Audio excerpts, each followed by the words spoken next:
Wan packed her last suitcase with a blank face, her fingers moving swiftly as if on autopilot. But inside, a storm raged. Delaney's anxious voice trembled as she hovered beside her, wringing her hands. "Don't do this, don't leave." Wan zipped up the bag without sparing her a glance. "Move, Delaney," she said coldly. "But it's nothing to me." Wan got her off, her voice void of emotion. A sneer sliced through the tense air. "Well, you might want to rethink that," Lena drawled, leaning against the doorframe with her arms crossed smugly. "Tim just arrived with his new girlfriend." Wan's hand stilled for a fraction of a second, her jaw clenching. Then, without missing a beat, she grabbed the last bag and turned around, her face just as blank as before. "Shut up, Lena," Delaney snapped, glaring at her cousin. "You're not helping." Lena shrugged with a smirk. "I don't need to help, she's already lost." Wan strode past Lena with grace, her expression unreadable. As she passed her, she spoke in a mocking tone. "Didn't know being a nosy pest was a full-time job. Must be exhausting." Delaney's heart thumped wildly as she followed Wan, while Lena scoffed, rolling her eyes but still smirking as she trailed behind them. The moment Wan stepped into the living room, all eyes turned to her. A thick, suffocating tension filled the space as the family gathered around, buzzing in excitement. And then the expected insult came. "Yuri," Lena's mother eyed Wan with a condescending smile. "Look who finally decided to show her face. You must be so thrilled to see Th with a real woman by his side." Wan exhaled through her nose, tilting her head as she turned to face her. "Real woman," she mused, feigning deep thought. Funny coming from someone who still tries to live through their son's achievements because they have none of their own. Yuri's face flushed crimson, her mouth opening and closing like a fish out of water. Speechless, Wan smirked. "Rare sight. I should take a picture." Before Yuri could recover, the front doors opened. Tham entered. Wan's breath hissed. He had changed, gone from a man from a year ago. Tham stood there, tall, muscular, radiating an aura of lethality. His sharp eyes scanned the room with the air of a king returning to his kingdom. But what struck Wan the most wasn't him. It was the girl beside him, a delicate girl, leaned against him as he helped her walk. His right hand clasped hers while his left rested protectively on her shoulder. The family swarmed around him, excitedly greeting him, voices overlapping. "Tham, you're finally here. You look good, son. How was the journey, sweetheart?" Wan scoffed under her breath. What a dramatic family reunion. Delaney hesitated before stepping forward, catching Tham's attention. "Help Stacy," he instructed, his voice gentle as he handed the girl over to Delaney. Delaney, throwing Wan a helpless glance, took Stacy and helped her away. Wan rolled her eyes and turned on her heel, making her way to the exit. But before she could escape, "Aren't you forgetting something?" Yuri sneered. "Where's your greeting for your husband?" Wan pivoted smoothly, her sharp eyes locking onto the older woman. "I didn't realize we were still using formalities. In that case," she folded her hands mockingly. "Should I also greet you as the queen of the bitter old woman?" Gas rippled through the room. Tham, who had been silent until now, let out a low chuckle. His tongue got sharper. He didn't realize he said it aloud, his dark eyes gleaming with amusement. Wan raised a brow. "And yours had gotten rustier, seeing as you still think your words affect me." Before he could respond, Wan turned to the "Bring my bags." Tham's head snapped toward her, his amusement vanishing. His frown deepened as he stepped closer. "Where are you going?" Wan folded her arms. "To my house." His jaw clenched. "To your home." She let out a humorless laugh. "Not anymore."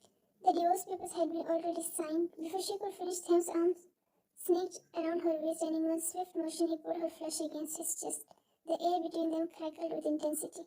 "What?" he muttered, his voice deadly low. "Did you just say?" Wan placed her hands on his chest, showing him. "Let me go." "Not happening," he whispered darkly. "You can't just—" Before she could react, he effortlessly threw her over his shoulder. Gasp erupted. Delaney yelped. "What the hell?" Wan crashed against him, but his grip was solid. Tham turned toward his stunned family, his expression calm as if this was a normal occurrence. "Don't disturb us until I come out on my own." Lena scoffed, crossing her arms. "This is ridiculous." Her mother clicked her tongue. "Let her go, Tham."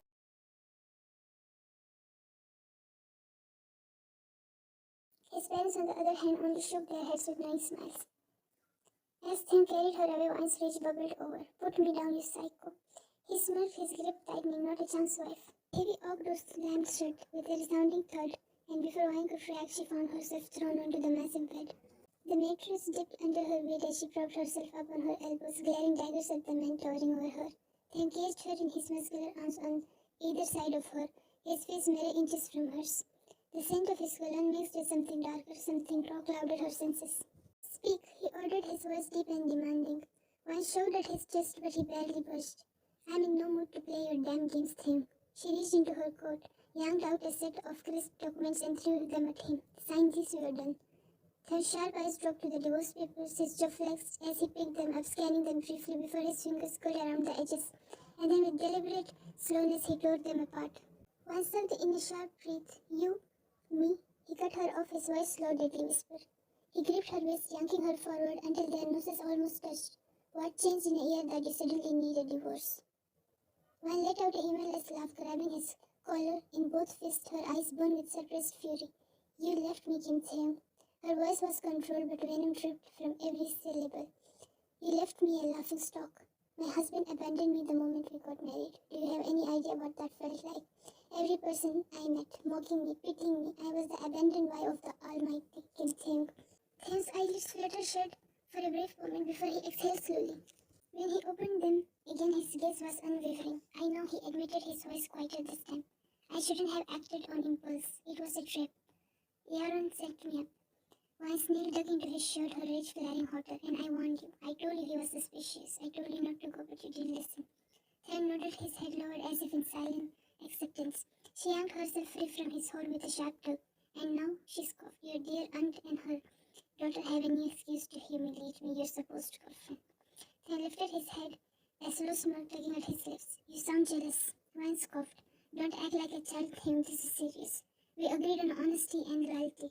I won't be treated like a fool again." His expression turned serious in an instant. "I didn't betray you. If you're talking about Stacy, then all those rumors are fake. I had nothing to do with her." He took a step closer, his body heat radiating against her. "Stacy is... I don't care who she is." One cut him off, eyes blazing. "I only care about the fact that you abandoned me. You made me feel it, 𝐘𝐿. You let them humiliate me for a year." He reached for her shoulders, but she shot his hands away. "We are over." She turned sharply towards the door, but before she could take another step, his arms caged her in, his body pressing flesh against hers from behind. "Wine," he murmured, his voice dangerously soft. "Move." He leaned in, his lips grazing the shell of her ear. "Make me." Wine clenched her jaw and did the first thing that came to her mind. She head-butted him. "Shit." 𝐘𝐿 groaned, pulling back slightly, his hand flying to his nose. Wine spun to face him unfazed. "I don't care what you have been through, but you don't get to control me." 𝐘𝐿 exhaled, rubbing his temple. "I have already been tortured in a dungeon for a year and you're hitting me too." Wine folded her arms. "Poor you." 𝐘𝐿 huffed a small laugh before his hands captured hers. His grip was firm, but his gaze softened. "Give me a chance." His voice was deep, sincere. "I won't let you go." Wine didn't reply. 𝐘𝐿's lips parted as he continued. "Even if our marriage was arranged, I am devoted to you, to us. Marriage isn't a joke, Wine." She inhaled deeply. A battle raged inside her, pride, anger, and something dangerously close to longing. With a heavy sigh, she gave him a small nod. A slow, victorious smirk played on his lips as he pulled her towards the bed. "It's our first anniversary, you know. Since we didn't make any wedding night marriage lights." "Are you insane?" Wine snapped, shoving him. 𝐘𝐿 laughed, dropping onto the bed, pulling her down with him. "Relax, honey, I just need sleep." Before she could react, he buried his face in the crook of her neck, his arm lazily draped around her waist. His warm breath tickled her skin, sending an involuntary shiver down her spine. Her eyes fell on his veiny hands, fingers roughened with scars. She hesitantly traced her fingers over them. "What did you eat?" she muttered. "Your body's changed." 𝐘𝐿 chuckled, beating. Her throat tightened. In a lower voice she asked, "Was it bad?" He hummed, "What do you think?" Wine clenched her fist. "I was in dungeon, Wine. People get tortured there. And I got a special kind of torture." He smiled. Wine swallowed, her fingers grazing his shoulder. "You have changed." He pulled back slightly, gazing at her. "How?" "In the past you were more..." She hesitated, cold, reserved. Then smiled. "And now?" "Now you're smiling." He cupped her face, his thumb stroking her cheek. "The dungeon taught me to cherish life, cherish every moment. We are always one step away from death." She hesitated before asking, "Did you see death up close?" His lips curled into a slow, knowing smile. "Too closely." "And were you scared?" Then nodded, his voice dropping to a whisper. "I didn't want to die that way." Wine felt something twist inside her. "What kept you going?" His gaze bored into hers. "You." She blinked. "I wanted to live for you," he murmured, his fingers brushing a strand of hair behind her ear. I regretted leaving you in that wedding gown without a proper farewell. Her throat bobbed. Are you being nice to me out of guilt? His lips curled slightly. No, it's not guilt. His fingers trailed down her arm. It's because I realized something. I realized I have a better half waiting for me. Someone who, he glanced at the torn divorce papers with a smile, was already planning to leave me. Wine's heart pounded as she smacked his chest and looked away. I won't fall for these sweet words, Sam. I don't believe in love. He pulled her closer, his voice like silk. That's fine, I'll make you believe in it. His lips brushed against her hair as he whispered. Not everyone is like your mother, and not everyone falls out of love and abandons their family. Ophelia, not my mother. Yeah, Ophelia, not your mother. She exhaled sharply, her fingers threading through his hair. Time skip. Tim had been busy with friends and relatives coming to see him, while at the same time he had to cope up with the business. Today Tim had gone to the dinner party of his best friend Gillian, while Wine's dad called her home for some important meeting. Now Wine quietly entered her room, shutting the door behind her. She leaned against it, closing her eyes tightly as she let out a deep sigh. Her heart felt heavy, emotions swirling inside her like a storm. You deserved it, Ophelia, she muttered under her breath, clenching her fist. In an attempt to release some frustration, she moved toward the punching bag hanging in the corner of her room, throwing 2 swift punches at it, her knuckles stinging upon the impact. But then something caught her eye, the broken window. She froze, blinking at the shattered glass, a sense of alertness washing over her. Someone had broken in. Her muscles tensed as she sensed a presence behind her. Without hesitation, she whirled around. The body hit the ground with a grunt, and she pinned them down, ready to strike again. It's me. A family voice groaned. Wine blinked, her breath hitching as she finally took good look. Tim, she gasped, quickly releasing him. Tim smiled as he sat up, rubbing his... Damn woman, that's one hell of a welcome. Wine glared at him, standing up and folding her arms. What are you doing here at this hour? And don't tell me you broke the window. Tim got to his feet, dusting himself off. Yes, I did. Her eyes narrowed dangerously. You're going to fix it. He let out a chuckle, stepping closer and gripping her wrist, pulling her toward him.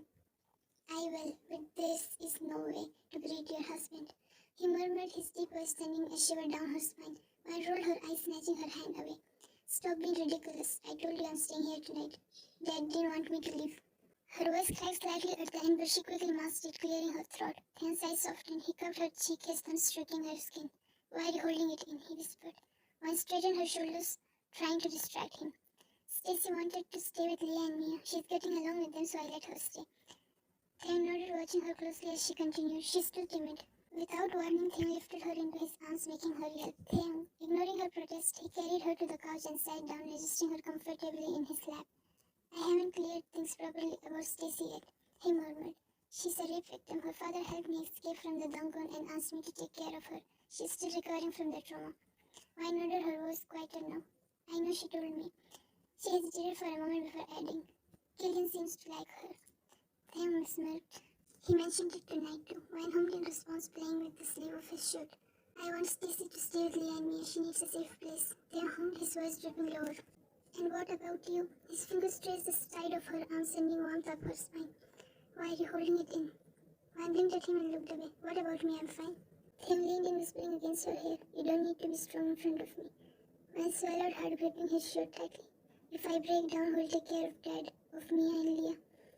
Sometimes the strongest ones have to let it out. Then said gently, his eyes darkened as he continued. I know about Ophelia. She's dead. Wine clenched her jaw, her voice trembling with anger. She deserved it. But it still hurts to see Dad in pain because of that damn woman. He's in wheelchair because of her. She cheated on him, broke him, shattered him a million times, yet that man is grieving over her death. Tim's grip on her tightened as he listened. I can never forgive her. Wine continued, her voice breaking. I still remember when she threw divorce papers at Dad's face. He looked like he had lost his entire world. Leah and Mia were crying so hard, but she walked away, hand in hand, with her boyfriend. I ran after her, begged her not to leave us, and she kicked me, called me his dad. Tears spilled from her eyes as she clenched his shirt. Tim closed into his breath, pulling her tightly against his chest. The woman was heartless, he whispered. But you don't have to carry this burden alone anymore, you have me. Wine shook her head, sniffing. It's not a burden, it's my responsibility to protect them. Tim exhaled deeply, resting his chin on the top of her head. And I'll protect you. For a moment they sat in silence, the weight of emotion settling between them. Then Wine spoke, her voice barely above a whisper. When are you leaving? Tim gasped dramatically, placing a hand over his chest. You already want me gone. Wine scowled, slapping his chest. Don't be so dramatic. Tim laughed, his deep chuckle sending warmth through her. Relax, I'm not leaving. She raised a brow. Why not? What if someone finds out? So what? Tim shrugged. I came to visit my wife. Besides, I heard father-in-law wants to invite me for dinner. This is a good opportunity. When narrowed her eyes, Dongan has truly changed you. Theon grinned mischievously. Oh, and how do you feel about this changed version of me? Anne huffed. I preferred you cold and quiet. Theon smiled, leaning in closer. Liar. She shoved him back, making him laugh. You just go to sleep, Vance snapped, standing up. Before she could take a step, Theon grabbed her wrist and pulled her back down. She helped as he reclined on the couch, adjusting her against him. Not so fast, he teased. Let's stay like this for a bit, Vance sighed, rolling her eyes. You're so annoying, and you love it, Theon teased, tightening his arms around her. She groaned, but her lips curled into the smallest of smiles. As she let her fingers run through his hair, she murmured, Idiot. Theon only hummed in response, nuzzling closer, holding her as if he never wanted to let go. Thanksgiving. The warehouse smelled of rust, sweat, and the thick metallic tang of blood. Chains clanged against the cold cement floor, the sound mixing with low groans of pain. Nash was tied up, his wrists bound in heavy iron shackles, his face swollen and bloodied. He coughed, spitting blood as Theon stood over him, his knuckles bruised, his eyes burning with fury. You think you can destroy a family and walk free? Theon roared, his voice raw with rage as he swung his fist again, connecting with Nash's jaw. The man's head snapped to the side, blood trickling from his split lip. Theon grabbed the steel rod from the table, gripping it tightly before bringing it down across Nash's rib with a sickening crack. Nash let out a strangled laugh, his head lolling back as he panted. You hit like your father, he sneered, spitting blood onto the floor. Before Theon could strike again, he felt the shift in the air, a presence familiar, warm yet chilling. He turned slowly, his rage fading into something softer, something almost vulnerable. Vine stood near the entrance, her dark eyes locked onto him, quiet but assessing. Her expression was unreadable as she took in the scene. Theon blood straight and breathing heavily, standing over the man responsible for their family's pain. You're here, Theon murmured, stepping closer, his voice losing its edge. He reached for her instinctively, his hand brushing against her fingers before curling around her wrist. I brought Nash. His voice dropped into something tender, almost like he needed her approval. Anne gave him a small nod, her gaze flickering to Nash. A deep, guttural laugh echoed through the room. The beautiful daughter of my lover. Nash rasped, his grin laced with venom. You look just like your mother, crack. Theon didn't hesitate. The metal rod smashed into Nash's throat, cutting off his breath. He choked, coughing as his head snapped back. Speak about her again and I'll carve your tongue out. Then his voice dropping into something darker and promising. But Nash, despite the pain, just laughed. Oh, how happy I was to take your father's woman, to watch him rot in that wheelchair while she mourned for me. The words were the last straw. Before Theon could move, Vine had already stepped forward, her dagger glinting under the dim warehouse lights. Slash. The blade buried deep into Nash's shoulder. He howled in pain, his body jerking violently. Your love sickens me, Vine said coldly, twisting the blade paper before ripping it out. Blood spattered onto the floor. Bitch. Nash snarled, but his voice wavered. Vine didn't blink. She turned the dagger in her hand, flipping it effortlessly before ramming it into his stomach. He let out a strangled noise, his body convulsing as blood soaked through his shirt. You took pleasure in breaking my father, Vine hissed, her voice sharp with fury. I hope you enjoyed it, Nash, because now it's your turn. Her breath came out in raised gasp, yet he still snarled. Your mother regretted leaving you, he wheezed. She wanted to come back, begged me to let her. I wouldn't have killed her if she hadn't tried. Something inside Vine snapped. Her grip tightened on the dagger, and without hesitation she drove it up under Nash's chin, piercing through his mouth. His eyes widened in sheer horror as blood gurgled from his throat. The men around them shuddered at the sight, some looking away. Theon, however, smirked proudly, watching his wife deliver justice in the way only she could. Vine yanked the dagger out with a sickening squelch before slashing across Nash's chest, carving deep, jagged wounds until his body slumped lifelessly. She exhaled heavily, the blood dripping down her hands as she turned to the men in the warehouse. Out.